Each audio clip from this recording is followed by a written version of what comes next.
और बड़ी खबर में बात बड़े खुलासे की। पलामू के नौसैनिक सूरज कुमार दुबे अपहरण और हत्या मामले में महाराष्ट्र की पालघर पुलिस ने बड़ा खुलासा किया है। पुलिस ने अपनी जांच में नौसैनिक के अपहरण के बाद उसे जिंदा जलाने का दावा फर्जी पाया। पालघर एसपी के मुताबिक सूरज ने बैंक और रिश्तेदारों से लाखों रुपए का कर्ज ले रखा था और उसे वापस भी नहीं कर पा रहा था। इसके साथ ही सूरज को शेयर मार्केट में भी काफी नुकसान हुआ था। उधारी से बचने के लिए ही उसने खुद को ही आग लगा ली थी। चेन्नई और तलासरी के सीसीटीवी फुटेज पुलिस के हाथ लगे, जिसमें वो अकेला घूमता दिख रहा है। वहीं तलासरी के पेट्रोल पंप पर उसने 300 रुपए का डीजल का ड्रम भी खरीदा था और जंगल में खुद को आग लगा ली। अब आपको बता दें कि सूरज के परिजनों ने चेन्नई से उसके अपहरण और फिर हत्या का आरोप लगाया था और इस मामले की जांच के लिए महाराष्ट्र पुलिस ने 100 पुलिसकर्मियों की टीम भी बनाई थी। इसने परत दर परत जांच के बाद यह बड़ा खुलासा किया है।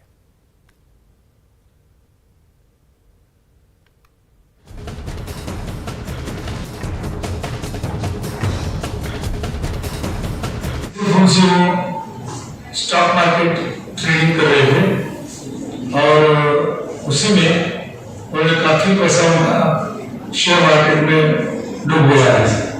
उन्होंने 17 लाख से भी ज्यादा अमाउंट जो है वो एंजल ब्रोकिंग कंपनी के थ्रू उनके खुद के डिमैट अकाउंट के माध्यम से शेयर मार्केट में लगाई थी और उनका बैलेंस -76,000 इतना कम हुआ है। 13 बैंकों से इन्होंने कर्जे के लिए ये किया है, इंक्वायरी किया है। ये काफी कर्जा उठाने के लिए इंक्वायरी कर रहे थे। इतना सामने आया है, फैक्चुअल जो है, जो हमारे पास एविडेंस बेस्ड स्टेटमेंट हम करना चाहेंगे तो उतना ही बोलेंगे कि वो फ्रीली घूम रहे थे और उन्होंने खुद ने डीजल खरीदी किया है। इधर नौसैनिक सूरज के परिजनों ने पालघर पुलिस की जांच रिपोर्ट पर ही सवाल खड़े कर दिए हैं। सूरज के परिजनों ने पालघर पुलिस की जांच रिपोर्ट पर सवाल उठाते हुए पुलिस की रिपोर्ट को गलत बताया है। सूरज के पिता और बड़े भाई ने घर से दूर जाकर आत्महत्या पर ही सवाल उठाए और पूरे मामले की सीबीआई से जांच कराने की मांग की है। और हमारे सहयोगी नीलकमल हमारे साथ जुड़ गए हैं। नीलकमल, मुंबई पुलिस ने तो साफ कर दिया कि क्या मामला था, लेकिन घर वाले मानने को तैयार नहीं है। क्या कोई साक्ष्य भी घर वालों को दिया गया, बताया गया कुछ? जी अनूप, आपको बता दूं कि लगातार जो घर के परिजन है वो आरोप लगा रहे हैं कि पुलिस सही दिशा में जांच नहीं कर रही है और आज जो जांच रिपोर्ट में जो खुलासा हुआ है उसको भी परिजन मानने से इनकार कर रहे हैं। उनका कहना है कि अभी भी ये मामला सस्पेक्टेड है और ये सीबीआई से जांच होनी चाहिए। नीलकमल, मैं आपको रोकना चाहूंगा। सूरज के पिता मिथिलेश कुमार भी हमारे साथ जुड़ गए हैं। मिथिलेश जी, आप क्यों इनकार कर रहे हैं? आपको क्या लग रहा है कि ये जांच गलत है? क्या वजह इसके पीछे?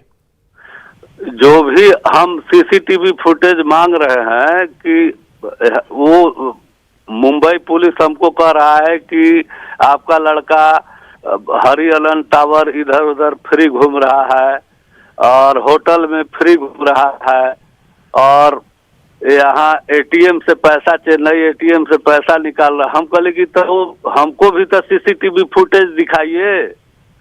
तो एक वो फुटेज उन्होंने भेजा होटल का, तो वो देखे कि हमारा लड़का का ये फुटेज है ही नहीं। हम कह रहे हैं कि तो हमने उनको लिख के तुरंत ही दिया कि हाँ ये मेरा लड़का का फुटेज नहीं है। फिर कल महाराष्ट्र के पेपर में निकल रहा है कि नहीं, इसका अहम खुलासा हो गया, ये अपने डीजल खरीद रहा है पेट्रोल पंप से। हम अभी एसीपी के मुंबई एसीपी के फोन लगाया तो 2 बार रिंग गया, लेकिन उन्होंने बात नहीं किया। 1-2 बार पहले हमने लगाया था तो उस समय कह रहे हैं कि क्राइम ब्रांच जांच कर रही है, अभी कोई हम लोग को साक्ष्य नहीं मिला है, अगर मिलेगा तो हम आपको देंगे। आपको क्या लगता है मिथिलेश जी, जो तस्वीर आपको दिखाई गई है या फिर जो पुलिस कह रही है, आखिर वो ऐसा क्यों कर रही है? किसी दूसरे, जैसे आप कह रहे कोई दूसरा है जी, हमारे लड़के को क्राइम जोन में ले जाके मार डालना और ये दिखाना कि ये सुसाइड का केस है, ये सब लिपापोती कर रहा है। तो अब आप आगे क्या करेंगे मिथिलेश जी? हम और क्या करेंगे? हम अब मुख्यमंत्री से जा रहे हैं, गुहार लगाएंगे कि हाँ इसकी जांच हो व्यापक स्तर पर सीबीआई से। क्या आपने उनको कहा था, उनका कोई वापस कोई मैसेज आया, आपने उनको कहा कि ये मेरा बेटा नहीं है, जो आपने सीसीटीवी फुटेज भेजा उसके बाद कोई मैसेज आपके पास, या फिर बिना आपको संज्ञान में दिए उन्होंने खुलासा कर दिया? हम तो वही मांग रहे हैं, लेकिन हमको कुछ दिया नहीं जा रहा है। हम तो मांग तो कर रहे हैं कि क्राइम ब्रांच कमेटी जांच चल रही है और यहाँ हमको साक्ष्य कुछ नहीं है हमारे पास, अगर मिलेगा तो देंगे। चलिए, बहुत बहुत शुक्रिया आपका। नीलकमल भी हमारे साथ जुड़े हैं। नीलकमल, अब कह रहे हैं मिथिलेश जी कि अब इसके लिए मुख्यमंत्री से गुहार लगाएंगे, कोई वक्त मिला है मुख्यमंत्री से मिलने का, कोई जानकारी मिल पाई आपको? अनूप, आपको बता दूं कि अभी फिलहाल थोड़ी देर में जो कृषि मंत्री हैं बादल पत्र, जो सरकार में मंत्री है, वो भी उनके घर पहुंचने वाले हैं। तो लगातार, और पूर्व में भी जो मंत्री मिथिलेश ठाकुर है उन्होंने सरकार को अवगत कराया है मुख्यमंत्री को, और सीबीआई से जांच कराने की मांग पूर्व में भी की जा चुकी है। और अभी भी लगातार इनके परिजन जो है वो सीबीआई से जांच कराने की मांग कर रहे हैं, और लगातार इनकी मांग है कि आखिर जो भी फुटेज है वो इन्हें क्यों नहीं दिखाया जा रहा है, या जो एविडेंस इन्हें मिला है उसको नहीं दिया गया है। इस बात की नाराजगी भी परिजनों में लगातार है। थोड़ा इंतजार करते हैं राज्य सरकार इस पर क्या फैसला लेगी, ये भी देखेंगे। लेकिन फिलहाल पालघर पुलिस की जो रिपोर्ट है, जो खुलासा है, उससे इनकार कर रहे हैं सूरज के परिजन, और सूरज के परिजन कह रहे हैं कि उनका बेटा घर से दूर जाके आत्महत्या नहीं कर सकता है, और जो सीसीटीवी फुटेज उनको दिखाया गया उसमें उनका बेटा नहीं है। लेकिन इसके बावजूद पुलिस इसमें लिपापोती कर रही है। बहुत बहुत शुक्रिया नीलकमल आपका। 2 गज की दूरी, मास्क है जरूरी। कोरोना से बचने के लिए मास्क जरूरी है, लेकिन अपराधी इस मास्क का इस्तेमाल कोरोना से बचने के लिए नहीं, बल्कि अपनी पहचान छुपाने के लिए कर रहे हैं। सीसीटीवी में कैद हुई तस्वीर इस बात की तस्दीक करती है। रांची में 3 हथियारबंद अपराधी एक मेडिकल स्टोर में पहुंचते हैं और हथियार के बल पर लूट की घटना को अंजाम देते हैं। सीसीटीवी फुटेज में आप देख सकते हैं कि मेडिकल स्टोर को दुकानदार बंद करने की कोशिश कर रहा है, और तभी अचानक मास्क लगाए 3 लोग मेडिकल स्टोर में घुसते हैं और हथियार निकालकर लूट की घटना को अंजाम देने की कोशिश करते हैं। कैश बॉक्स में ज्यादा पैसे नहीं होने की वजह से वो 6000 रुपए ही लूट पाए, लेकिन दुकानदार को डराने के लिए फायरिंग भी की। फायरिंग में दुकान का एक स्टाफ घायल हो जाता है, जिसके बाद अपराधी वहां से फरार तो हो जाते हैं। ये पूरा मामला कोतवाली थाना क्षेत्र का है। और एक बड़ी खबर इस वक्त पाकुड़ से, जहां मिट्टी में दबा हुआ नरकंकाल मिला है। छोटा पहाड़पुर गांव के पास यह नरकंकाल बोरे में बंद मिला, और इसकी पहचान भरत हेम्ब्रोम के रूप में हुई है, जो 1 महीने से लापता था। अमरापाड़ा थाना इलाके की यह घटना है। परिजनों ने भरत की हत्या का आरोप लगाया है। वहीं पुलिस नरकंकाल को फॉरेंसिक लैब भेजने की तैयारी में जुट गई है, ताकि मौत की वजहों का पड़ताल की जा सके, वजहों का पता लगाया जा सके।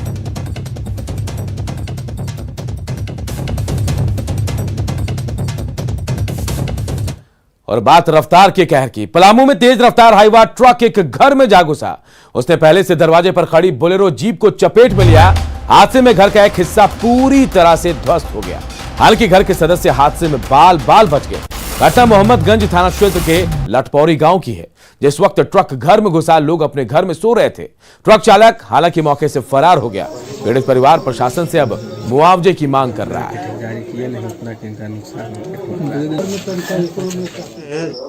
3 बच्चे 2 परिवार हम लोग सो रहे थे। इसके बाद में बोलेरो अपना हाईवा जो उधर से आया वो 3:30 बजे के लगभग में धक्का मार दिया। इसके बाद में हम लोग उठे तो देखे बोलेरो हमारा क्षति हो गया, घर में घुस गया गाड़ी ना, बोलो अथी हाईवा।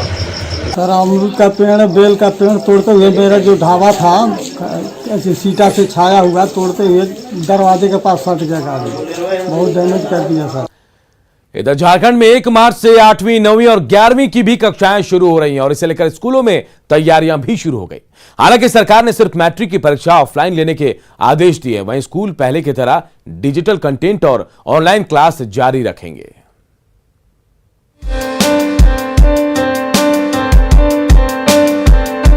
1 मार्च से झारखंड के स्कूलों में रौनक बढ़ने जा रही है। 10वीं और 12वीं के बाद अब 8वीं और 9वीं और 11वीं की पढ़ाई शुरू होने जा रही है। करीब 11 महीने बाद स्कूलें खुलेंगी, और इसे लेकर स्कूलों में तैयारियां शुरू कर दी गई हैं। और इस वक्त जिस हम क्लासरूम में हैं, ये क्लास 10 है, और आप जो टेलीविजन स्क्रीन पर देख रहे हैं, दो विद्यार्थियों के बीच में ये जो दूरी है, यही दूरी आपको क्लास 8, 9 और 11 की कक्षा में भी देखने को मिलेंगी। जो घर में हम पढ़ते हैं वो कुछ ज़्यादा समझ में आता नहीं है, लेकिन जब स्कूल आते हैं तो उस चीज़ को हम मैम को पूछ सकते हैं। न सिर्फ सरकार के गाइडलाइंस का पालन किया जा रहा है, बल्कि स्कूलों के रंग रोगन के अलावा क्लासरूम की भी साफ सफाई हो रही है। 1 साल हो गए हैं, आपको इस बात का ध्यान रखना होगा कि कोरोना काल के दौरान पिछले 1 साल से स्कूल बंद हैं। स्कूल बंद का मतलब यह भी है कि कक्षाएं नहीं चल रही हैं, और जब कक्षाएं नहीं चलेंगी तो रूम के अंदर की क्या कुछ तस्वीर हो सकती है, वो संभवतः इस तस्वीर से भी आप समझ सकते हैं कि ये वो तस्वीर है। गंदगी तो रहेगी ही, लेकिन इसी को पूरी तरह से दुरुस्त कर स्वच्छ करने के बाद छात्रों को इस कक्षा के अंदर शिक्षा देनी है। इसी समय में रंग रोदन का काम चल रहा है, पूरे चारों साइड में पोचाड़ा हो रहा है और डोर और विंडोज को भी रंगा जा रहा है। और दूसरा, जब हम लोगों को सरकार की तरफ से ये सूचना मिल चुकी है, तो अब आज से और कल से ही हम लोग सारे क्लासरूम को जितना भी डस्ट दिख रहा है वो सारा साफ सफाई करके, और सैनिटाइजर तो पहले से है। जमशेदपुर में 8वीं, 9वीं और 11वीं की कक्षाएं शुरू होने के लिए तैयारियां चल रही हैं। राजस्थान विद्या मंदिर उच्च विद्यालय में मौजूद हूँ, जहाँ आप देख सकते हैं कि हालांकि अभी स्कूल खुला हुआ है, 10वीं का जो है वो एग्ज़ाम चल रहा है, मगर गेट के सामने ही आप देख सकते हैं कोरोना को लेकर काफ़ी खासा इंतजाम यहाँ किया गया है। सैनिटाइजर है, जो कि छात्र छात्राएं जैसे ही स्कूल कैंपस में प्रवेश करते हैं तो सैनिटाइजर पहले लेते हैं। उसके बाद आप देख सकते हैं तमाम दीवारों पर कोरोना को लेकर वो उनके जो अपील है कोरोना को लेकर, किस तरह लोगों को जागरूक किया जाए, उसके लेकर सभी तरह के बैनर लगाए गए हैं। और किस तरह सभी जो स्टूडेंट हैं यहाँ के, सभी ने मास्क पहना हुआ है और सोशल डिस्टेंस का पालन काफ़ी अच्छा से यहाँ पे किया जा रहा है, आप देख सकते हैं। तो इसके लिए जितने भी गाइडलाइन है वो सारा हम लोग फॉलो कर रहे हैं, लाइक मास्क, सैनिटाइज़र, उसके बाद दूरी बनाना। एक क्लास में उतने ही बच्चों को बैठाना है, दूरी बना करके जितनी कैपेसिटी है, और ऑल्टरनेट डेज करके अगर ज़्यादा संख्या में बच्चे हैं तो उनको ऑल्टरनेट डेज करके हम लोग बुलाने में। 10वीं और 12वीं की कक्षाएं पहले से चल रही हैं, लेकिन अब स्कूलों में छात्र छात्राओं की संख्या बढ़ जाएगी। ऐसे में दुमका के स्कूलों में भी तैयारियां हैं। हम अभी खड़े हैं दुमका के जिला स्कूल प्रांगण में और आपको यहाँ का नज़ारा दिखाना चाह रहे हैं, जो कैसे विद्यालय प्रबंधन द्वारा स्कूल खुलने के समय जो जरूरत होगी कोरोना को लेकर, जो सरकार द्वारा गाइडलाइन जारी किया गया है, उसके अनुरूप तैयारी शुरू कर दी गई है। हमारे शिक्षक, हमारे स्टाफ सैनिटाइज करते हैं और उसके बाद यह सभागार और वर्ग कक्ष को हम सैनिटाइज करते हैं और 6 फीट की दूरी पर डायगोनल सिस्टम के तहत बच्चों को बैठाते हैं और क्लास करते हैं। हजारीबाग की बात करें तो यहाँ भी सरकार के गाइडलाइंस के तहत स्कूलों को खोलने की तैयारियां चल रही हैं। कि आप हमारे पीछे देख सकते हैं कि यहाँ पे ये सैनिटाइज करने का है। जब बच्चे क्लासरूम में जाते हैं उससे पहले सैनिटाइज किए जाते हैं। जब बच्चे क्लास छोड़ देते हैं, जब उनका क्लास खत्म हो जाता है उसके बाद भी सैनिटाइज किया जाता है उन्हें। मास्क नेसेसरी किया गया है, सभी को आते के साथ हाथ सैनिटाइज किया जाता है और सोशल डिस्टेंसिंग का इस्तेमाल किया जा रहा है, और टीचर भी अपने जो नॉर्म्स है उसको पूरी तरह से पालन कर रहे हैं। 1 मार्च से कक्षाएं शुरू हो रही हैं, लेकिन सिर्फ मैट्रिक की परीक्षा ऑफलाइन ली जाएगी, बाकी क्लास की परीक्षाएं ऑनलाइन ही होंगी। इतना ही नहीं, स्कूल आना या ना आना ये बच्चों और उनके अभिभावकों की मर्जी पर निर्भर है। रांची से अविनाश, जमशेदपुर से आशीष तिवारी, दुमका से पंचम झा और हजारीबाग से राकेश कुमार की रिपोर्ट। और अगर आप मिठाइयों के शौकीन हैं तो आपको सावधान हो जाने की जरूरत है, क्योंकि राजधानी रांची के ज्यादातर मिठाई दुकानों पर खाजा से लेकर लड्डू तक जो मिठाई बिक रही है उसमें हानिकारक रंगों का इस्तेमाल हो रहा है। न्यूज 18 की टीम ने जब इन मिठाई की जांच कराई तो नतीजे जो आए वो काफी खतरनाक थे। आपको ललचाएगा लड्डू,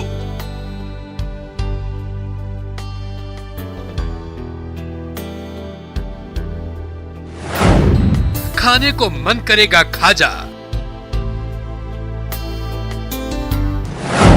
खाने से पहले कर लें इत्मीनान,